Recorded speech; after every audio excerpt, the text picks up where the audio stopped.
My name is Alice Lorraine Whitmore, and I am 96 years old. I have outlived 3 generations of my family, watched the world trade telegrams for satellites, and buried more people than I ever expected to love.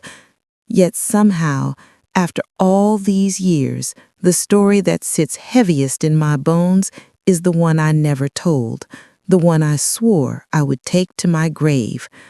But the sea has a way of returning what's been hidden. I grew up in a small New England fishing village in the late 1930s, the kind of place where everyone knew everyone else's business, and the ocean shaped our lives more than any clock. The houses were old, the winters cruel, and the fog so thick you could lose your own hand in front of your face. My father was a fisherman. My mother worked at the cannery. I was expected to grow into one of the 2 paths offered to girls there, wife of a fisherman or widow of one. Then came him. His name was Matthew Avery. He was 18, a year older than me, with sunburned cheeks and hair the color of seaweed dried in the sun. He smelled like salt water and cedar, and he had the most unusual way of looking at the world, as if he saw stories floating in the tide that no one else could see. He had moved to town only a few months earlier. No one knew exactly where he came from. Some said Boston, some said Nova Scotia, some said nowhere at all. All I knew was that I had never met anyone like him. He would lean on the pier railing at sunset, sketching shapes in a small notebook. Boats, birds, waves, sometimes faces, sometimes mine. One evening, he told me, "Alice, the sea doesn't take people, it keeps them. There's a difference." I didn't understand then, but I would. We fell in love slowly, carefully, quietly. New Englanders don't rush anything, not even heartbreak. He'd walk me home from church. He'd wait outside the cannery when my shift ended. We'd sit by the lighthouse with our shoes off, letting the cold sand numb our feet while we traced constellations in the sky. He'd whisper dreams into the wind, traveling, painting, building a boat of his own. And he'd always end with, "Someday, when I'm ready, I'll ask you to come with me."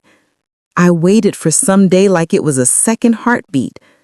Then came the night that changed everything. It was September 14th, 1952. A storm had been building off the coast for days. Fishermen argued whether to head out early to beat it or stay ashore. Matthew planned one last trip before autumn truly began. He kissed me on the beach, tasted like salt, and said, "Tomorrow morning I'll show you something important." He wouldn't say what. He stepped into his small wooden boat and rowed toward the horizon. The sky was bruising purple. The waves were restless. I watched until he became a silhouette. Then darkness swallowed him. The storm hit hours later, violent, raging, hungry. The lighthouse beam vanished in sheets of rain.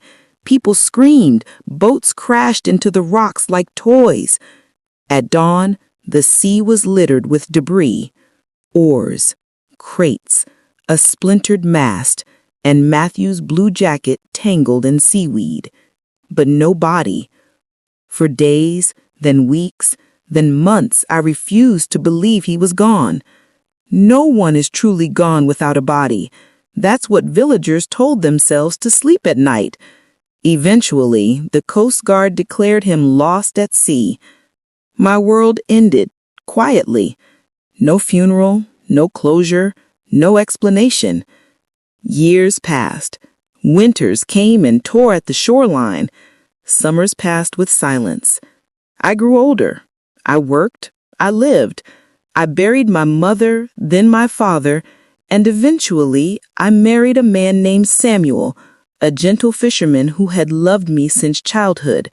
I cared for Samuel deeply, but some love is gentle, and some love is a wound you learn to live with.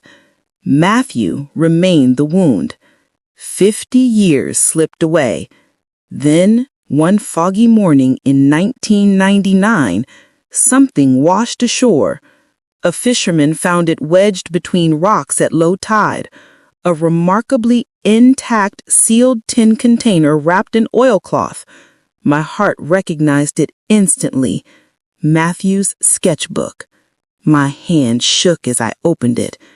Inside were drawings, dozens, of me, smiling, laughing, looking out to sea, each one dated between 1950 and 1952. On the final page was a message. Alice, I learned something the night before the storm. Something dangerous. Someone was watching. I couldn't let them come after you. If anything happens to me, know that I did not drown by accident. I dropped the book. The next day, a historian from the Maritime Museum visited me. He showed me something far stranger, a page torn from a ship log written by a passing research vessel. It contained these words: sighted small wooden craft drifting, one survivor aboard, delirious, repeating name Alice, requested we not bring him to New England port, disappeared from sickbay during the night. The date? September 16th, 1952. 2 days after he was declared drowned. Matthew lived for at least 2 more days, maybe more. Why didn't he return? Why didn't he send word? Who was after him? What did he know? For months I couldn't sleep. Then, by pure miracle, the museum received an anonymous donation. A cassette tape. On the label, written in shaky handwriting, for Alice. The tape inside was degraded, warped, nearly ruined. But when they restored it, a voice emerged. His voice. Alice, I hope this finds you someday. I'm not dead. Not yet. But I can't come back. They think I know something I shouldn't. If I return, they'll follow. And they'll hurt you. So I'll do what I have to. Disappear. But I need you to know this.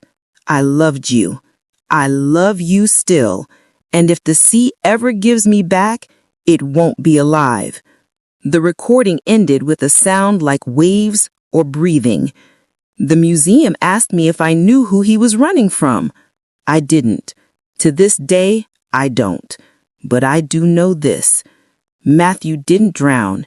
He didn't abandon me. He sacrificed everything to keep me safe. And the sea, in its cruel, patient way, waited almost half a century to return his truth.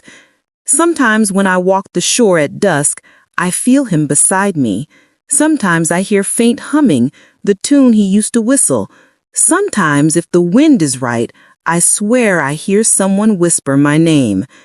If I could speak to the girl I was at 17, I'd tell her, he didn't leave you. He didn't forget you. He didn't die when they said he did. Some stories don't end, not even with the sea. That is my story, the story of the boy the ocean tried to keep, and the truth it finally returned.